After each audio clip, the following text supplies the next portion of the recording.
সূরা আন-নাস।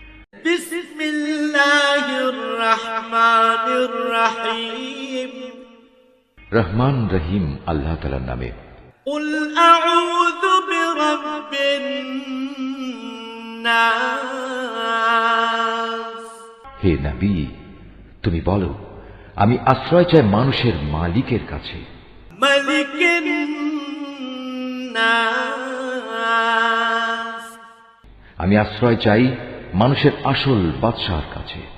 ইলাহিন নাস। আমি আশ্রয় চাই মানুষের একমাত্র মাবুদের কাছে।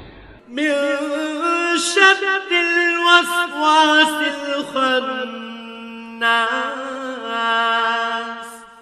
আমি আশ্রয় চাই কুমন্ত্রণা দানকারীর অনিষ্ট থেকে, যে প্ররোচনা দিয়েই গা ঢাকা দেয়।